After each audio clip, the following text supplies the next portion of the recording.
On a rainy Norman night in June 1944, hundreds of tanks and thousands of shivering men in waterlogged trenches anxiously awaited the roar of artillery, a signal that would raise the curtain on the largest Allied offensive since D-Day. In this video, with the help of unique wartime map overlays, historic footage and the personal testimony of the combatants, we'll follow the fortunes of just 3 men who found themselves in the heart of the battle. This is the story of Operation Epsom. It had been nearly 3 weeks since Allied boots first touched the Normandy sand on these key beaches. Following the relief of finally gaining a foothold in Fortress Europe, frustration soon set in, as now, by late June, the Allies were little further on than where they were on D-Day +1. Facing a fiercely motivated enemy who would fight tooth and nail for every ditch, hedge and field, the Allied progress inland was underwhelming to say the least. The unfortunate reality was that this was fast becoming a campaign of attrition rather than advances. For us to understand the events and indeed the reasons that led to Operation Epsom, we need to look at it from the British command's perspective. In short, the key to any advance inland laid here, the city of Caen. Its capture had been a main focus for the past few weeks, and in fact since D-Day itself. But thanks to tenacious German defenders dug into its streets and seemingly every building, the city was, at least for now, firmly in German hands. But why was Caen so strategically vital? Simply put, it was the key road, rail and waterway hub of the entire region, meaning that for any meaningful and sustainable advances to be made, it first had to fall. For the Allies, its capture would mean a stronger foothold, but it would also unlock routes further inland and ultimately open the road to Paris. After some failed direct assaults, it was clear that Caen was going to be a tough nut to crack. 21st Army Group Commander General Bernard Montgomery knew a different approach was needed. First, key to any new plan would be how it complemented the Allied strengths. With ever more men, tanks, trucks, fuel and other crucial supplies landing on the beaches, and more waiting just across the channel, the Allies held a definite man and materiel advantage. On the opposite end, while well trained, many of the British troops lacked any real combat experience. Although some had seen action in North Africa and in the 1940 retreat to Dunkirk, few had encountered the conditions and terrain they were to fight on. Secondly, Montgomery's plan also needed to blunt the Germans' main strength, their armour. The Germans had placed some of their most hardened panzer divisions in the areas to the south, east and west of Caen, with the intention of stopping any thrust into the area, but also to launch swift counterattacks to drive the British back. Let's pause the action right here for a moment for a word about today's sponsors, MyHeritage. If, like us, you just love history, there's a pretty good chance you're fascinated by what your own history can reveal. MyHeritage is a fantastic tool to find out more about your own family's past.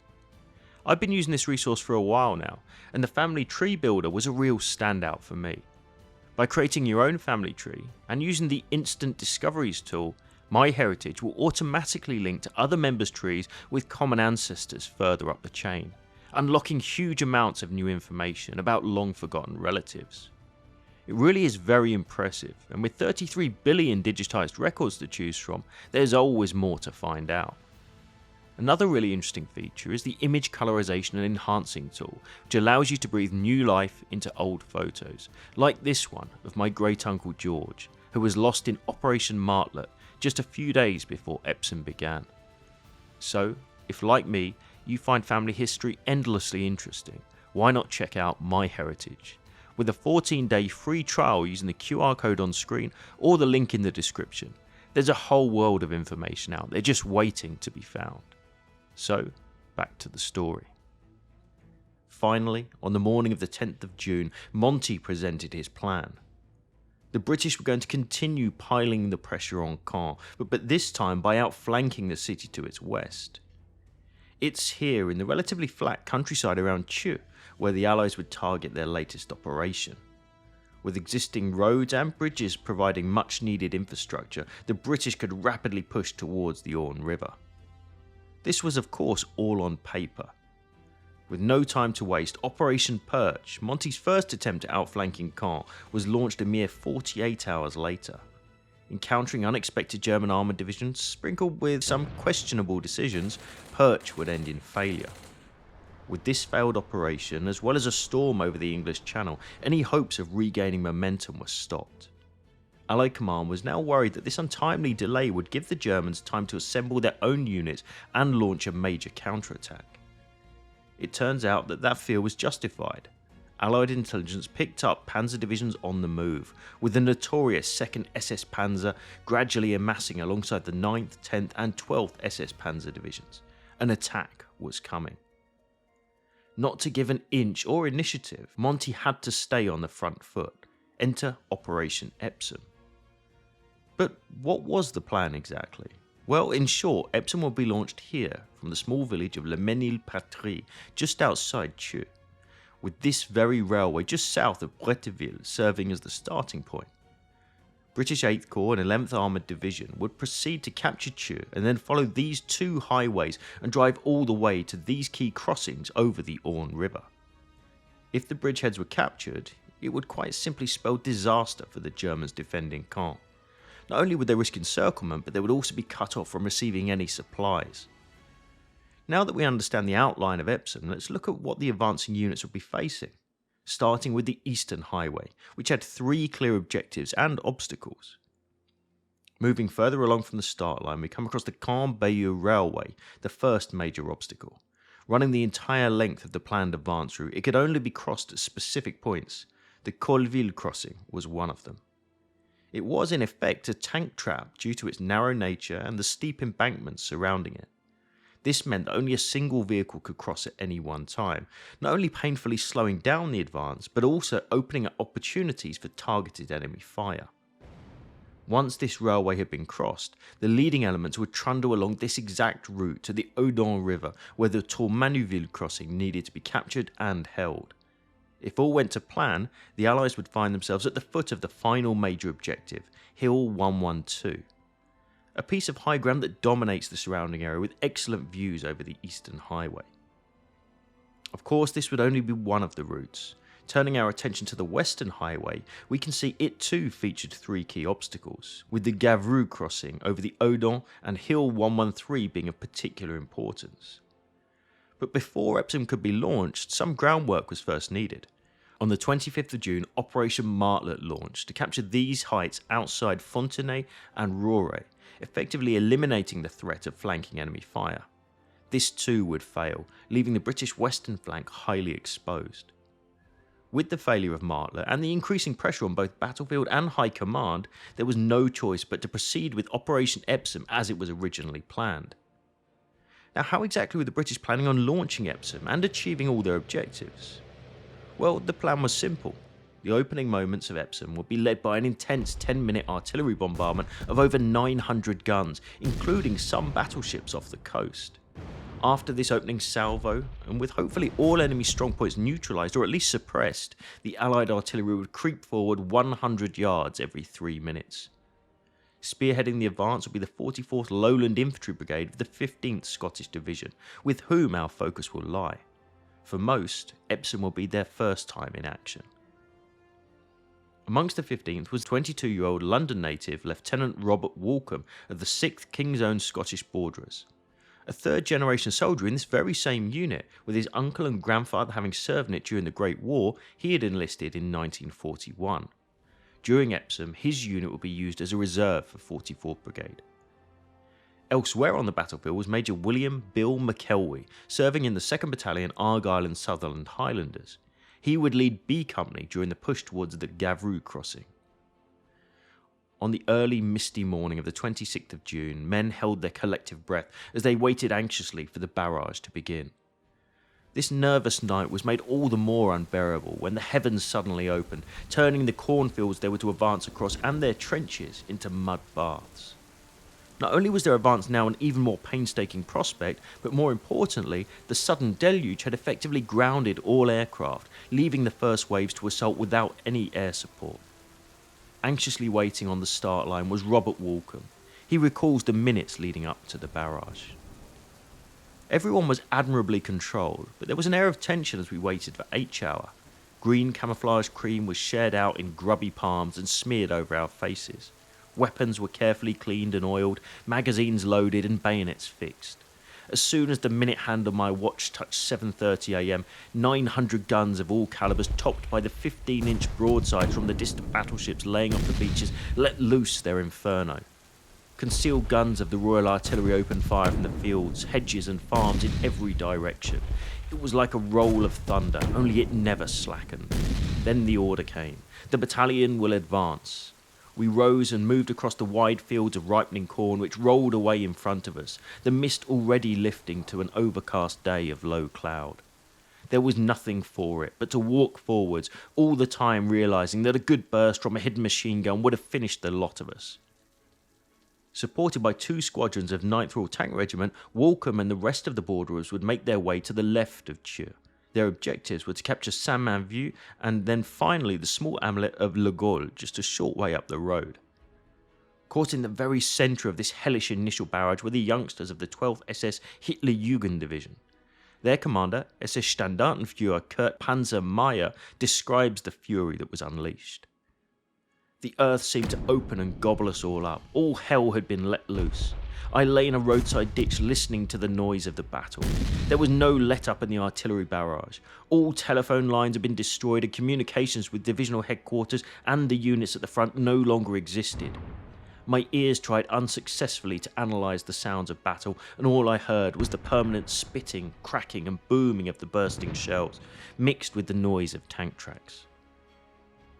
Carefully advancing amid ferocious German mortar and artillery fire, the 6th Royal Scots found themselves at the outskirts of San Manvieu. After hours of bitter fighting, the Scots, suffering heavy casualties, would eventually capture the village and take many SS prisoners. Meanwhile, stationed behind the front just outside San Manvieu, we joined Lieutenant Waltham, who recalls, "Crump, crump, crump, crump, German shrapnel airburst. Get down, stop walking about."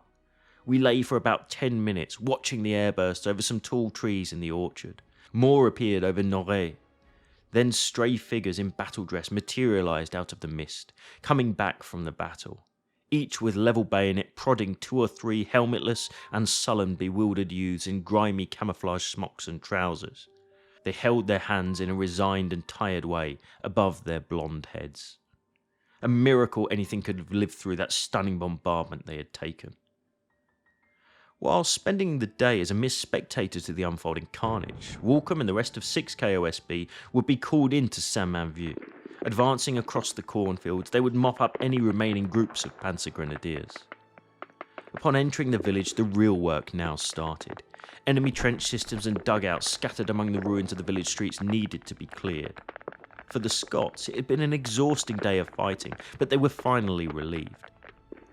Despite local successes, from High Command's perspective, the situation actually looked rather dire.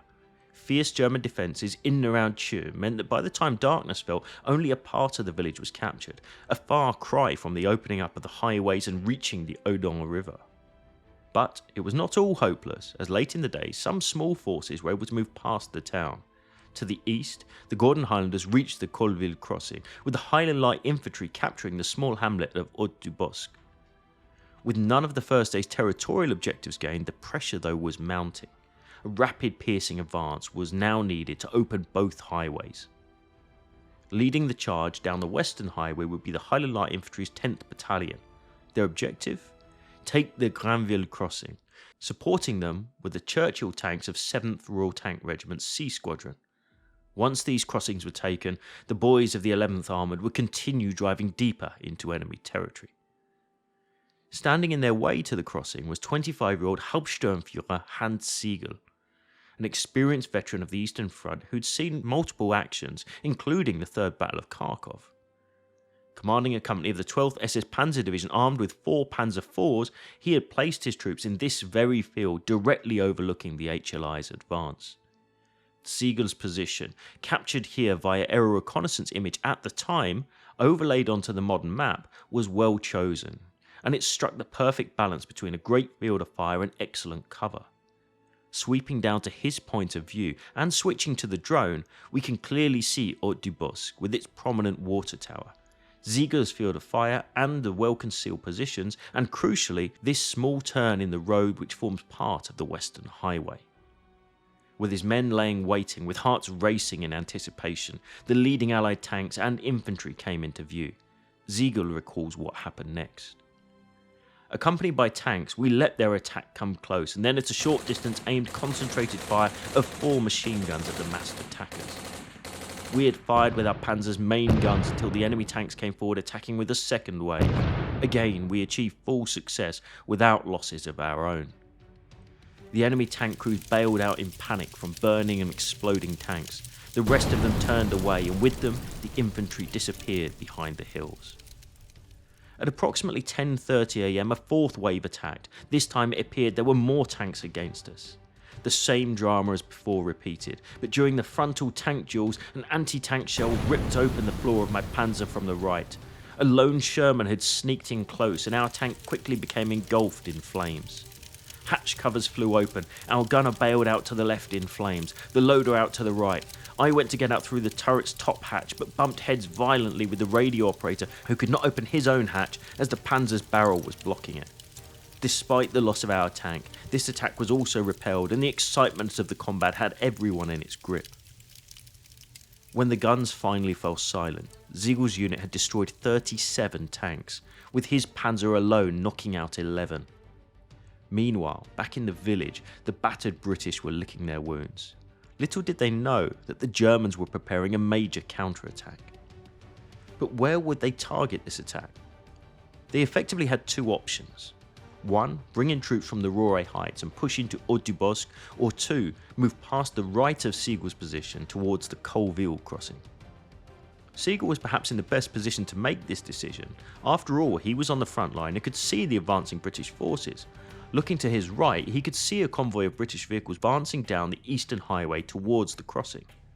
Despite advising against attacking Haut-du-Bosc, Siegel's commander sent the 3rd Panzers to take back the village. Completely unaware of the impending assault was Captain Andrew Jobson. Having only recently taken over the defence of Haut-du-Bosc, his unit was still clearing pockets of German defenders. Let's join him on his walk back to company headquarters. About 10 yards up the road, we were surprised and glad to see 6 nice big tanks trundle up the road and turn into the orchard in which company headquarters was located. I thought, oh, it's nice to have armour in support. Pretty decent guns on them. Funny camouflage they have. And suddenly I realised, my God, they have German crosses on their turrets. The leading tank went on 50 yards and knocked out a whole troop of 17-pounder anti-tank guns. Corporal Rowan and myself found ourselves in Sergeant Hicks's mortar pit. After a brief powwow, we decided that Sergeant Hicks and his Piat would start shooting the tanks from the back. I went off and organised 3 more Piat teams. On returning back to the orchard, I found the men of company headquarters were still in their slit trenches, with the tanks actually on top or around them. Our 6-pounders moved forward to engage the Panthers, despite the fact they came under direct fire. As the Panthers were distracted by the 6-pounders, the 4 Piat teams were able to start hitting them in the rear armour. The Germans did not like it. One fled, hit 3 times by 17 platoons Piats. Sergeant Hicks knocked out another Panther at short range. 2 more were bothered by Captain Blackwell of C Company, who led a Piat party. He knocked one out and the other turned itself over in its excitement to escape.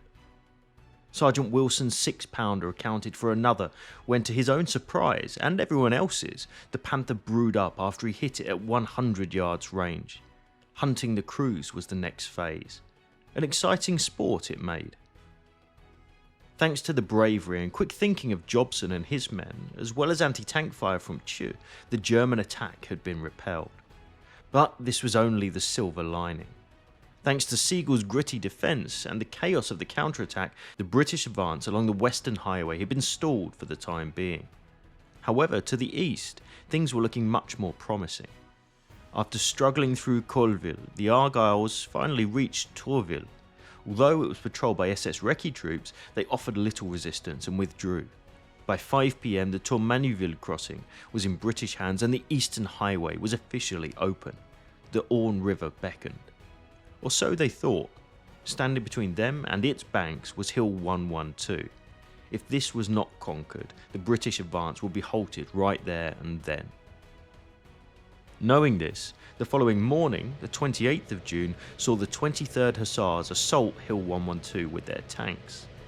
Encountering heavy SS defences armed with several Panthers, Panzer IVs and supported by the feared 88mm anti-tank guns, the Brits would be driven off the crest. The only success would be that of the 8th Battalion Rifle Brigade, who managed to hold on to the wooded crest line.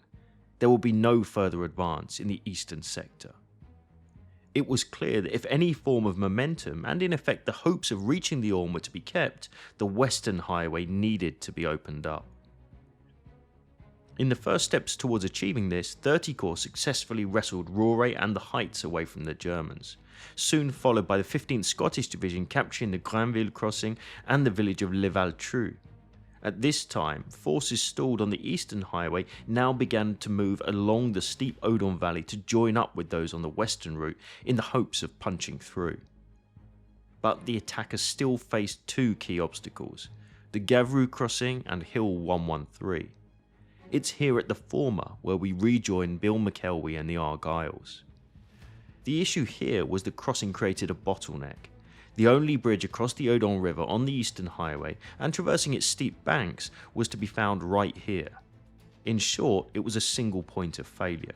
Despite that, the leading troops did manage to capture the crossing easily at first, which opened the door to an attack on the final obstacle along their route, Hill 113. Capturing Hill 113 came down to the boys of the 44th Royal Tank Regiment. By 10:30 am they had captured the hill, effectively opening the crossing. Little did they know that SS Gruppenführer Wilhelm Bittrich had retasked the 2nd SS Panzer Corps to launch a major counterattack to stop them. Simply put, the 10th SS would attack Gavrus directly, capturing the crossing and then continue their advance with hopes of retaking Hill 113. At 11 am on the 29th of June, the panzers roared to life. Advancing upon the hill, they clashed with 44 RTR, and the air was filled with the piercing sounds of AP shells clanging and small arms fire pinging off armour. In seconds, the slope of Hill 113 was scattered with burning wrecks, and its air filled with the cries of wounded and dying men. Finding the crest a very, very dangerous place to be, the Royal tanks fell back to here. Meanwhile, 10th SS Panzer Grenadiers and tanks from the 21st SS Panzer Regiment assaulted Gavrus. Let's see how the Argylls were set up for the coming battle.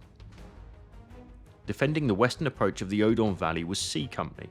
A Company was positioned in this woodland, with B Company's 3 platoons set up here, here and here. Making their way down the road, the SS reached this long chateau wall. Slowly, quietly, until they opened fire on B Company, who never saw them coming. Returning fire with machine guns, anti-tank guns, mortars and artillery, the British stood their ground. Caught right in the middle of the firefight was McKelvey. Firing, firing and ducking again, he fully expected the Germans to press up and overwhelm their position, but it never came. Little did he know that they were being outflanked. Out of sight, the Grenadiers in small groups had moved along the near side of this very wall, using it as cover to approach the British defences, which from this shot are just out of sight in the low ground of the Odon Valley, marked by a stand of trees. The SS soon encountered and engaged C Company by the bridge. Brutal hand-to-hand fighting erupted and the Argylls were forced back. By 4 PM the crossing was falling into German hands. Besides the obvious implications of losing the crossing, it also meant that 11 Platoon and B Company were perilously close to being cut off. When radio contact was lost with C Company, the troops of A Company fell back under heavy mortar and machine gun fire to defensive positions around the bridge. Despite wave after wave of heavy and desperate fighting, the exhausted Argylls had miraculously managed to keep control of the crossing, but it was far from secure.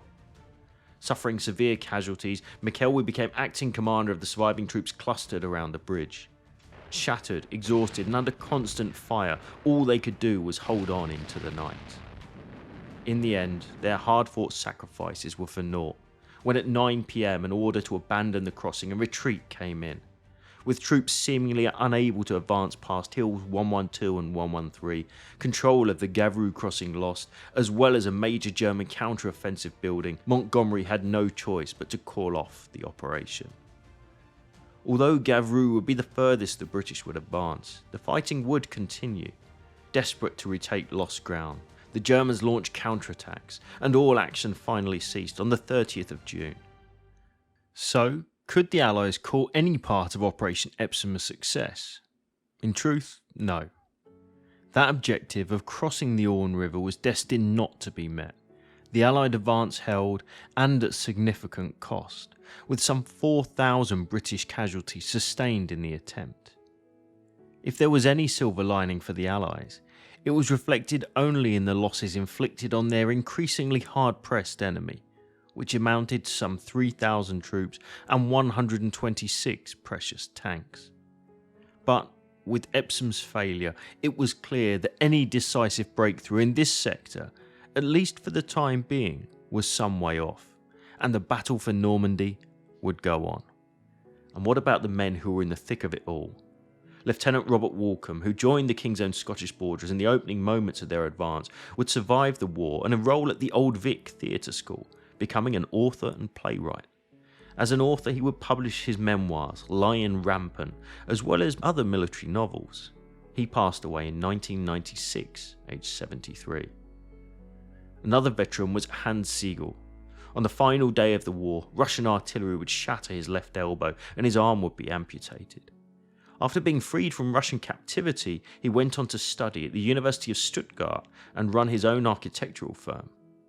In his later life, he would conduct battlefield tours together with Canadian Armed Forces Staff College, sharing his experiences with young soldiers. He died on the 18th of April 2002 in Andernach, Germany. And what about those men who fell in the heat of battle? Buried here in this humble cemetery amongst the now peaceful fields are men of the 15th Scottish Division. Having faced battle-hardened SS troops with no experience beside that learned in training, their bravery and sheer determination to fight would ultimately help pave the way to liberating France and indeed Europe. Thanks for watching, and special thanks to our sponsors for this video, MyHeritage. Be sure to check it out with a 14-day free trial using the link in the description. You never know what information is out there waiting to be found. And if you enjoyed this video, why not try our episode on Operation Goodwood, or explore our dedicated podcast, World War II, Both Sides of the Wire, where each week hosts Jesse Alexander and Professor Matthias Strone examine the most incredible moments of the Second World War. That's all this time. We'll see you again soon.